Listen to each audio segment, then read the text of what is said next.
Okay, so I thought I was done. I had written down so much stuff yesterday, and I was just getting ready. I was going to read over my notes and just read a little bit more, and then post a video because it seemed like something I'm going to need to listen to a few times. But today I found even more, and it ties together so beautifully. As the 1 year mark of everything turning legal and the arrest and stuff, I know I've said it so many times. There's nothing I want now. What could God give me that would take back? Because the only thing I want is what I used to have. And I think of Naomi in the book of Ruth and how bitter and angry she was. She was so devastated by what had happened that she no longer would use her old name. She thought, my new life is just grief and just pain, and that God has abandoned me. And so after she lost her husband and she lost her sons, she's going back home because she literally has nothing left. And Ruth says, I'm coming with you. I'm coming with you regardless. I know that you are now my family. So she left everything she knew. She did not have the chance to, well, she had the chance, and she said, no, what I have with you is worth it. So I'm going to go with you, even though it didn't look like there was much there. She really didn't have a lot to hold on to, but she still knew it was the way to go. And I felt that way in my life sometimes too. There's nothing left, but like Peter says, where could we go when you have all the answers? You're the only choice. And so as we read here, I have so much. And I thought this was going to be about just studying Ruth, but I still see so much of Naomi in my walk. So what I find really interesting is I feel so much pressure to put on these airs and everything's fine, look at me, happy little Christian. But honestly, it's not always like that. I'm not going to lie to people and say, I'm just so happy, when my life isn't happy, when it hurts, and people don't want to hear about what happened. But I'm not going to cloak it. And when I'm being raw and open and honest, I'm just going to share, because it's okay. It's just how I feel and what I'm going through. That's it, and it's okay. So Naomi was real honest about who she is and how she feels. We don't have to embrace our misery, but we also don't need to put on airs about where we are. God didn't rush her. He performed his work around her. Her answer was coming. She just couldn't see it yet. She'd given up hope, but God had new things in store for her. And Ruth, when she chose Naomi, that really says a lot about her. She lost everything she loved and moved away from everything she knew just to cling to what she knew to be true. Her new life, her new family, her new faith was enough. She didn't know that she was going to be blessed for that, but she did it anyway. She didn't want to turn back even in the darkest of times, the darkest of her grief. She must have wondered what it would have been like to just go back. But she's like, I can't do that. It wasn't an option for her. And it's not an option for me either. In the new land, Ruth expected no handouts, no comfort, etc. She went to a field, humbled herself, and took what was left over. She didn't have a job. She didn't have any way to provide. She had to beg. Her attitude was noticed, however. She did not boast and was not arrogant in herself. She was meek, kind, and compassionate. In those dark moments of grief, people really take note when you're not changing your countenance, your outlook, to show bitterness towards life for what has happened. They're going to see you as sad, but I believe your countenance is over a period of time. It's more than just having a bad day. It's when you don't start trash talking people, when you don't start doing things that you know not to be right, or start doing drugs or getting drunk and stuff like that. I really think that's when people notice you really mean this Jesus thing. You really live this. And it says a lot. Boaz one day was coming out of his house and he just happened to notice that Ruth was there. Well, obviously God orchestrated that. And so he asked people. He didn't go up to Ruth. He asked people, and they described her kindness and her character. And Boaz took their view on her as his own view. So she's being known for what she's doing and her actions and her character towards people and how she's responding to these really difficult times. I think that says something. She assumed nothing, demanded nothing, and just served quietly. Even though she had been in an elevated state of a wife, she was lowered down into the state of widowhood and pauper. And she didn't scream, she didn't cry, she didn't moan, she didn't say that life was unfair. She accepted her new lot and was kind, gracious, and unassuming. She didn't go sharing how she'd been wronged and that she deserved pity and compassion. She didn't talk about what she deserved. She didn't focus on herself. She just did what she needed to do. This is what set her apart and made people notice. There must have been many others who were in similar situations, because Naomi went back to her homeland because there was nothing left in the place where she had lived with her husband and her sons. They had to go back because there was a great drought and famine. So I'm sure that other people came too. But the people noticed Ruth. Why were they noticing Ruth when there was all those other people probably in the same situation? It was because her character went before her. Naomi knew what to do. She had all the cultural understanding, but it is Ruth's character that gets noticed. I'm sure she was beautiful, but that's never mentioned. She was dressed like a pauper. I'm sure she was devastated and embarrassed by this new level that she was at, but her character was not changed.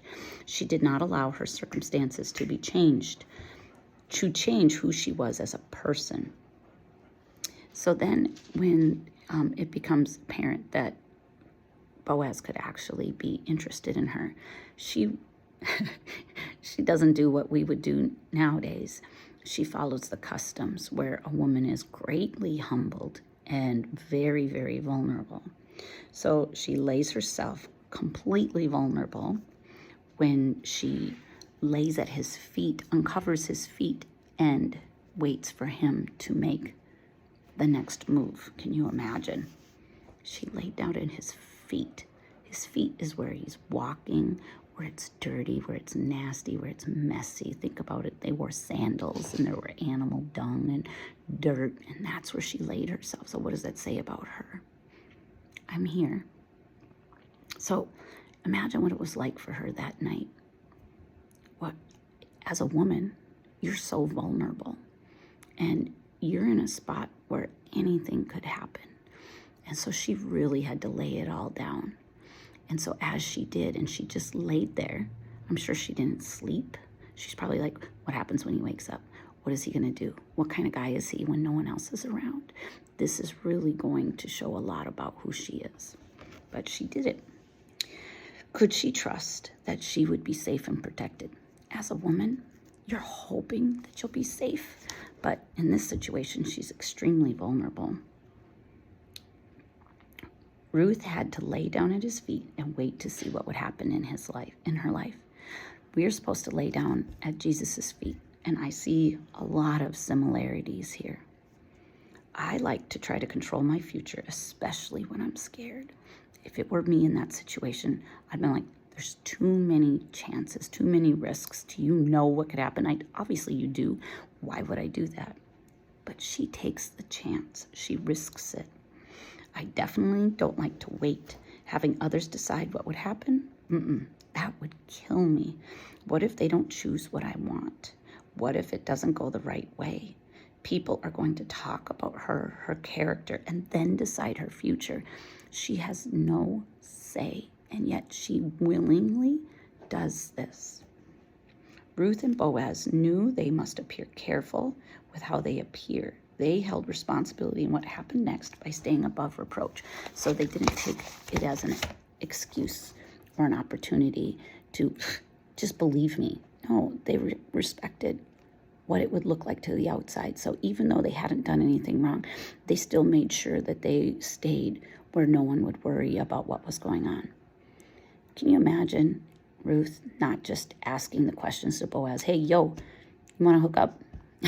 Okay, it doesn't mean what it used to mean. What I meant is, do you want to get together? Should we start a relationship? There's this talk. She didn't do any of that. She didn't even allow herself to be in charge of her own destiny. She allowed others. It must have been so foreign to do all these things that didn't seem effective at the time because she wasn't raised this way. She didn't know. By recognizing and adhering to the customs, she shows herself to be respectful and submissive, honoring the beliefs, even if she doesn't fully understand them because she probably hadn't seen them through before. This says a lot about her character. Doing the godly choice often leaves a person vulnerable. As you trust that God sees your dependence on him for protection and security, it's one of my biggest struggles is not fighting my own battles. This says quite a bit. Think about the big Karen movement that's going on. Whomever is labeled as a Karen is known for being harsh, rude, spiteful, disrespectful, just mean and nasty. Ruth continues to show the exact opposite traits. She could have, look at what's happened to me, how dare you? But she never does that. She never advocates for herself, pleads her case, shares her wrongs and her troubles. Ruth 3:11 describes this when it says, Boaz says to Ruth, for all the city of my people doth know that thou art a virtuous woman. Everyone in town, it can see and they know without a doubt what kind of person she is because they've all seen it. They've experienced it for themselves. So she doesn't do the Karen thing. She does the godly thing. And sometimes when I feel like, ooh, do you know how you hurt me? And you start wanting to do the head thing. I have to remember that people are always watching. And I'm showing Jesus when I don't choose to go there, even though I want to. Once again, she established herself far and wide as a woman who does the right thing. It rarely mentions her speaking, so I'm wondering if they're simply watching her actions and observing her lifestyle. And then they make judgments off of that. When I was at a former school and things were really, really bad and there was things being said about me by a person in charge, I remember I'm so stinking shy. I don't usually talk to people. Kids, I talk to all the time, and I'm goofy and crazy and just love them to death. But that was a big school, and a lot of the staff I'd never talked to. I would just wave at them and, whatever. And this would go on for months, years. And when all of the stuff was going down, people would come up to me and describe me as a person. We'd never talked before. How do they know that I'm a nice person, that I'm a good teacher, that I'm kind, and I would never be anything but, good and kind? And I thought, they're watching me. They're watching how I respond, how I react to things. So Boaz reaffirms his integrity by showing concern for her reputation. So it's not just her. He also has a part in this. Boaz respected the fact that while there was an opportunity to be immoral in that house or wherever they were, they both stayed above reproach. He shows respect for adhering to customs as well, which shows a lot about his character. So we do our part, and then we look at what they're doing as well. And he gives her 6 measures of barley, and she needs to carry that home. And this is significant. The number 6 days of creation, 6 days of labor, and then there's rest. 6 measures signifies Ruth's work is done, and she may rest now.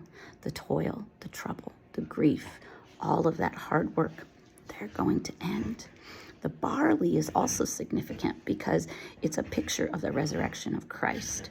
And this is presented at the Feast of the First Fruits. So that's the part that you give back to God. It's the first blessing, the first harvest. Okay, and the first fruit to come up is barley. And Christ became the first, he's represented as the barley because when Christ rose from the dead, he became the first fruits of those who'd fallen asleep. The word barley is also closely related to the Hebrew word for hair. Hair in the Bible indicated an awareness of sin. Barley is called the hairy ear because of what it looks like as a crop. This connection to hair, to awareness of sin, shows man's recognition of their sinful nature and that they need a covering. That's why we don't cut our hair. We recognize on our own we are not enough. But with Christ, we humble ourselves and lift him. 6 measures of barley are laid on Ruth, and her labor is done. Now she goes to Naomi. And what this signifies for her when she sees it is that her work is done too. Her grief, her toil, her labor, all of her misery is going to be ending. And they will receive the fruit of their labor. So Ruth gets back to the house and Naomi calls out, "Who's this?" And really what she's asking is, who are you? Has your status changed? Are you still Ruth the widow, or are you Boaz's fiance? And so they look at the 6 measures of barley and they're like, oh my goodness, if everything just stops right there, their life would have been great for just a little while. And it would have been great. Can you imagine? It's like getting a paycheck. For a while, everything is topped off and you're good. But God had so much more in store. They probably would have been happy just to have that, but God blesses them exceedingly abundantly. And so it's so much more than just what's given in front of them. Okay, so 6 measures of barley back at the home is also significant. Naomi had lost everything and was going home empty and bitter and filled with grief. They didn't immediately get a great life. This is the part that I'm at right now. They had to work hard just to make it.